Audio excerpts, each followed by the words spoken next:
BJP को यूं कहा जाए तो गठबंधन है, उसको यहाँ पर परेशानियों का सामना करना पड़ सकता है, क्योंकि कांग्रेस पार्टी और जेएमएम अभी भी राज्य के अंदर काफी मजबूत तरीके से जेडीयू की अगर बात करें तो लगभग बीजेपी या यूं कहें कि लगभग नहीं बल्कि पूरी तरीके से बीजेपी के साथ में वो एक तरीके 12 सीटों के साथ उसी के पायदान पर खड़ी हुई है। तो यहाँ पर वो भी चाहेगी कि भाई अगर 243 सीटें बिहार के अंदर विधानसभा में हैं तो कम से कम वो भी 100 के आसपास।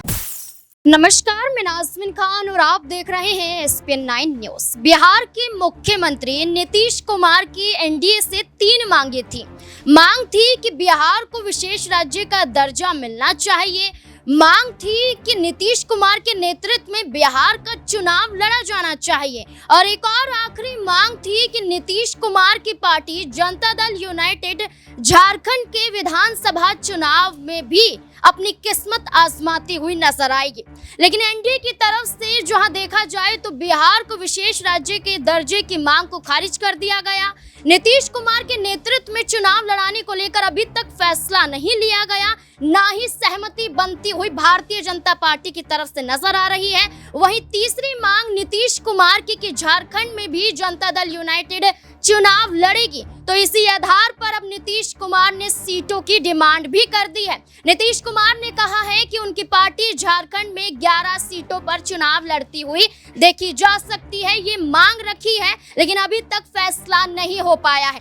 झारखंड में 82 विधानसभा सीट और झारखंड में पहले भी नीतीश कुमार की पार्टी ने 45 से 40 सीटों पर चुनाव लड़ा, लेकिन जिस तरीके से नीतीश कुमार की अब मांगे एक एक करके बाहर आ रही हैं और एक एक करके मांगों को खारिज किया जा रहा है, क्या झारखंड में 11 सीटों की डिमांड अब नीतीश कुमार की पूरी भारतीय जनता पार्टी करती हुई नजर आएगी, या फिर ये एक और बड़ा कारण बन जाएगा नीतीश कुमार के लिए बगावत करने को लेकर? इससे जुड़े हुए तमाम सवाल और बनते हैं। न्यूज रूम में मौजूद हैं अमन सर, मेरे साथ मौजूद है। जानने की कोशिश करेंगे कि अब इस मुद्दे से नीतीश कुमार क्या करते हुए नजर आएंगे। सर, जिस तरीके से अब झारखंड में भी चुनाव लड़ने की इच्छा जाहिर यहाँ पर जनता दल यूनाइटेड की तरफ से नीतीश कुमार ने की है, अब 11 सीटों की डिमांड भी कर दी है, लेकिन अभी तक कोई फैसला या कोई मीटिंग इस पर नहीं हुई है। क्या लगता है 11 सीटें नीतीश कुमार को झारखंड में मिलती हुई नजर आएंगी? देखिए, झारखंड के लिए अगर देखा जाए तो जाहिर बात है कि जेडीयू और बीजेपी साथ मिलकर चुनाव लड़ने वाले हैं, और जिस तरह से निशिकांत दुबे का कुछ दिनों पहले बयान आया था उसको लेकर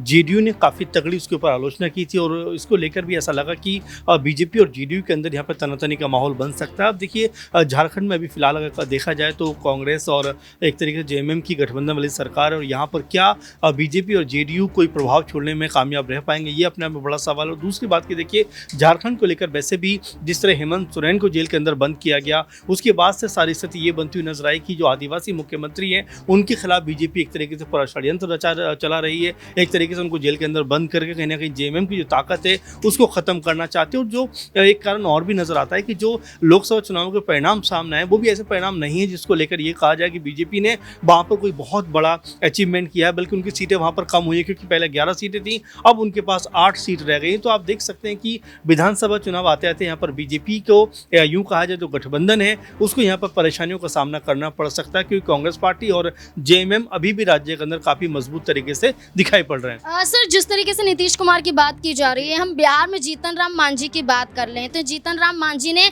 25 विधानसभा सीटों की मांग कर दी है, और वहीं देखा जाए तो नीतीश कुमार के नेतृत्व पर अभी फैसला नहीं लिया जा रहा। बेशक चुनाव 2025 में है, लेकिन जिस तरीके से खींचतान भारतीय जनता पार्टी में चल रही है, एनडीए के सहयोगी दलों में चल रही है, क्या इस स्थिति में नीतीश कुमार के नेतृत्व में भारतीय जनता पार्टी चाहेगी कि चुनाव लड़ा जाए बिहार का, या फिर नहीं? देखिए नाज़मीन, बिहार के नजर से अगर देखा जाए तो बिहार में लगता ये है कि यहाँ पर बीजेपी अपनी अलग राह पे दिखाई पड़ती है। जेडीयू की जो बातें हैं और जिस तरह की राजनीति है वो अलग राह पे है। इसके अलावा चिराग पासवान जो यहाँ पर बिहार को जो एक तरीके से बजट में सहूलत जो दी गई है, पैसा जो दिया गया है, उसको खूब तारीफ करते हैं, लेकिन जैसे बिहार पहुँचते हैं वहाँ पर वो कहते हुए नजर आते हैं कि जो विशेष राज्य की जो मांग है वो आने वाले टाइम में यूं ही चलती रहेगी। तो आप समझ सकते हैं कि जिस तरह से सहयोगी दल है बीजेपी के साथ वो लगातार अपनी अपनी जो राजनीति है वो करते हुए नजर आते हैं। जीतन राम मांझी जो एक सांसद की पार्टी पार्टी है, वहीं अगर चिराग पासवान की बात करें तो 5 सांसदों वाली पार्टी है, और जेडीयू की अगर बात करें तो लगभग बीजेपी, या यूं कहें कि लगभग नहीं बल्कि पूरी तरीके से बीजेपी के साथ में वो एक तरीके 12 सीटों के साथ उसी के पायदान पर खड़ी हुई है। तो यहाँ पर वो भी चाहेगी कि भाई अगर 243 सीटें बिहार के अंदर विधानसभा में हैं तो कम से कम वो भी 100 के आसपास सीटों पर चुनाव लड़ती हुई नजर आए। इतनी सीटों पर अगर बीजेपी जाएगी तो इसमें मांझी को फिर सीटें कितनी मिलने वाली हैं, चिराग पासवान सीटें कितनी मिलने वाली। तो अभी आने वाले दिनों में हो सकता है कि बिहार में सीट बंटवारे को लेकर अपने आप में यहाँ पर आपस में जो तनातनी का माहौल है वो दिखाई पड़ता हुआ नजर आए, क्योंकि ये राह उतनी आसान होने वाली नहीं है। क्योंकि अगर सीएम बनने की ख्वाहिश देखें तो चिराग पासवान भी यही कहते हुए नजर आते हैं कि जो समय तय करेगा, जो हमारा एनडीए कुनबा तय करेगा, उसके हिसाब से चीज़ें होंगी। लेकिन जब सीएम बनने की बात आती है तो वो भी इच्छा जाहिर करते हैं कि उनको मौका मिलेगा तो वो ज़रूर बिहार में मुख्यमंत्री के तौर पर काम करना चाहते हैं। तो आप यहाँ पर देखिए कि एनडीए के अंदर इस बात को लेकर अभी से कह सकते हैं आपस में जो तनातनी वो देखने को मिल सकती है, क्योंकि बीजेपी भी साफ तौर पर कह चुकी है कि भाई मुख्यमंत्री इस बार हमारी तरफ से होने वाला, तो जेडीयू का फिर क्या होगा। तो यहाँ कई तरह की चीज़ें जिनको आपस में बैठकर सुलझाना पड़ेगा, और ये इतना आसान मेरे ख्याल से होने वाला नहीं है। बिल्कुल, सीट बंटवारे को लेकर जब फैसला होगा तब तय होगा कि आखिरकार किस पार्टी को कितनी सीटें दी जाती हैं, और क्या ऐसे में नीतीश कुमार की पार्टी को इस बार विधानसभा चुनाव में खुश किया जाएगा जैसा कि लोकसभा चुनाव में देखा गया। लेकिन उप मुख्यमंत्री सम्राट चौधरी का क्या होगा? सम्राट चौधरी से प्रदेश अध्यक्ष पद भी छीन लिया जाता है, दिलीप जायसवाल को सौंप दिया जाता है। वहीं लालू प्रसाद यादव की बेटी रोहिणी आचार्य इस पूरे मामले को लेकर कहती हुई नजर आती हैं कि नीतीश कुमार की बदौलत ही सम्राट चौधरी के सर से मुरेठा हटा है, बाल भी मुंडवा दिए गए हैं और अब उप मुख्यमंत्री की कुर्सी भी गंवाते हुए नजर आएंगे। क्या इस स्थिति में क्या ये जो संकेत रोहिणी आचार्य की तरफ से दिए जा रहे हैं क्या सच होते हुए नजर आएंगे? मनीष मेरे साथ मौजूद है, जानने की कोशिश करेंगे। मनीष, सम्राट चौधरी क्या अपने आप को सीएम रेस में आगे देखते हैं, और क्या ऐसी स्थिति में जो रोहिणी आचार्य ने कहा कि उप मुख्यमंत्री का पद गंवा देंगे, क्या ऐसी स्थिति में वो चाहेंगे कि वाकई ऐसा होता हुआ नजर आए? क्योंकि उन्हें तो मुख्यमंत्री की रेस में आगे जाना, भी प्रदेश अध्यक्ष पद छीना है। तो क्या लगता है ऐसी स्थिति में बिहार में नीतीश कुमार वजह बनेंगे सम्राट चौधरी के हटने को लेकर? जी बिल्कुल नाज़मीन, जिस तरीके से देखा गया लोकसभा चुनाव के दौरान से ही दोनों के बीच यहाँ पर काफ़ी ज़्यादा स्थिति खराब होती हुई नजर आई और एक दूसरे के खिलाफ बयानबाजी करते हुए नजर आए। और सम्राट चौधरी तो ये दावा तक पेश करते हुए नजर आए नीतीश कुमार को सीएम पद से हटाकर ही रहेंगे, और ऐसे में खुद को यहाँ पर भारतीय जनता पार्टी की तरफ से सीएम पद का दावेदार बताते हुए नजर आए। और ऐसे में जिस तरीके से देखा जा रहा है कि सम्राट चौधरी जो दावे पेश करते हुए नजर आ रहे हैं उसके माध्यम से ये समझा जा सकता है कि आने वाले समय में हो सकता है कि भारतीय जनता पार्टी अगर जेडीयू से अलग होकर चुनाव लड़ती है, इतर होकर चुनाव लड़ती है, तो ऐसे में जेडीयू के चेहरे, माफ कीजिएगा, भारतीय जनता पार्टी के चेहरे के तौर पर सम्राट चौधरी को बिहार में मुख्यमंत्री के तौर पर उतारा जा सकता है। और ऐसे में अगर मुख्यमंत्री के तौर पर सम्राट चौधरी उतर जाते हैं तो वाकई यहाँ पर सियासी खेल जो है वो काफी ज्यादा बिगड़ता हुआ नजर आएगा। और अगर देखा जाए नीतीश कुमार जिस तरीके से पार्टी को लेकर चल रहे हैं और लोकसभा चुनाव में बड़ी जीत हासिल करने के बाद यहाँ पर केंद्र की सरकार को मजबूती प्रदान करने के बाद कहीं ना कहीं नीतीश कुमार के अंदर जो एक कॉन्फिडेंस लेवल है वो काफी बढ़ता हुआ नजर आ रहा है। और ऐसे में सम्राट चौधरी बयानबाजी जिस तरीके की कर रहे हैं उससे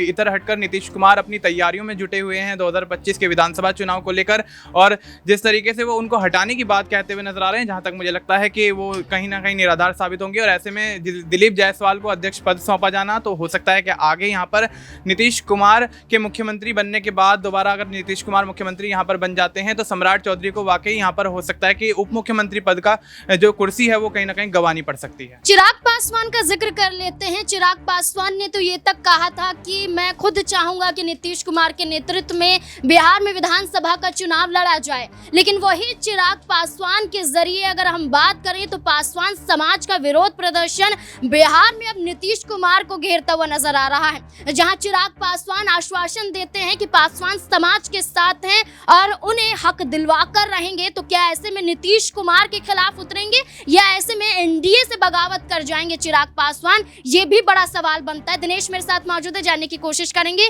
दिनेश, क्या लगता है जिस तरीके से 23 जुलाई को बजट पेश हुआ लोकसभा के अंदर, वहीं दूसरी तरफ बिहार में एक दूसरी तस्वीरें देखने को मिली जहां पासवान समाज विरोध करता हुआ नजर आ रहा था अपनी पुश्तैनी नौकरियों में हिस्से को लेकर। अब ऐसे में देखा जाए तो क्या ये मुद्दा चिराग पासवान के लिए बड़ा बन जाएगा और चिराग पासवान ने अगर उनकी मांगों को पूरा नहीं करवाया तो क्या एनडीए के खिलाफ उतर सकते हैं? देखिए, एनडीए के खिलाफ उतरने का तो यहाँ पर सवाल नहीं दिखाई देता है, क्योंकि चिराग पासवान खुद जानते हैं कि जो 5 सीटों पर जीत दर्ज की है लोकसभा चुनाव में, वो यहाँ पर भारतीय जनता पार्टी की बदौलत और एनडीए में शामिल होने के कारण ही जीत नसीब हुई है। क्योंकि 2020 के विधानसभा चुनाव में हमने देखा था कि उनकी पार्टी का क्या सियासी असर हुआ था। लेकिन अब देखा जाए तो पासवान परिवार को 80% आरक्षण की मांग जो है, चौकीदारी, दफेदारी, जो एक नौकरियों का एक जो प्रावधान है उसमें देने की बात करते नजर आए और पशुपति पारस इस राजनीति को साधने का प्रयास कर रहे हैं। उनकी तरफ से लगातार कहा जा रहा है कि नीतीश कुमार की शासन प्रशासन द्वारा जो लाठीचार्ज किया गया है वो यहाँ पर जो है असहनीय है और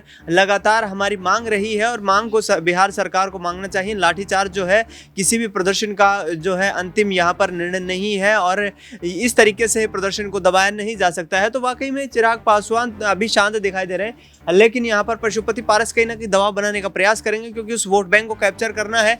चिराग पासवान की एक राजनीतिक मजबूरी हो सकती है कि आने वाले चुनाव से पहले वो कोई इस तरीके की बयानबाजी ना करे, क्योंकि उस वक्त तक हो सकता है कि ये मामला शांत होता हुआ नजर आए तो पार्टी को यहाँ पर जो है सियासी जो नुकसान का सामना ना करना पड़े। करीब 50 सीटों पर चुनाव लड़ने की कोशिश भी कर रहे हैं। पिछले दिनों पटना में नीतीश कुमार के आवास पर उनकी मुलाकात भी हुई और लंबी बातचीत के दौरान कहीं ना कहीं सीट शेयरिंग के फॉर्मूले पर चर्चा करते हुए नजर आए। तो ऐसे में बिहार में थर्ड फ्रंट भी बनता हुआ नजर आ रहा है, क्योंकि एक तरफ यदि वर्तमान परिस्थिति को देखा जाए तो भारतीय जनता पार्टी और जेडीयू एक साथ मौजूद है, दूसरी तरफ देखा जाए तो आरजेडी महागठबंधन के साथ यहाँ पर मजबूती से चुनाव लड़ने का दावा कर रही, और तीसरी ओर देखा जाए तो अब यदि चिराग पासवान सक्रिय होते हैं और इसके साथ साथ प्रशांत किशोर सक्रिय होते हैं तो करीब ये दोनों राजनेता जो है 100 सीटों पर दावा ठोकते हुए नजर आएंगे। और यदि वहां से थोड़ा भी डैमेज हुआ यहाँ पर तो इसका सीधा impact Bharatiya Janata party, JDU और आरजेडी पर पड़ता हुआ नजर आएगा। बिहार में आगामी वक्त जो है ये काफी दिलचस्प होने वाला है, क्योंकि मुकाबला त्रिकोणीय हो सकता है और ऐसे में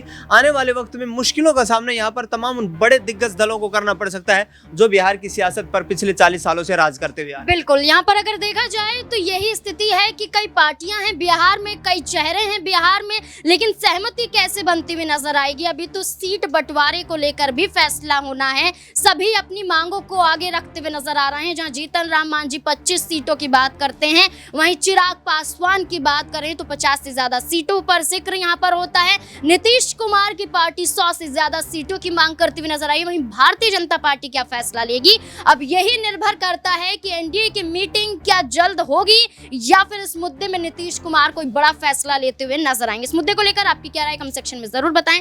देखते रहें SPN9 न्यूज़। धन्यवाद।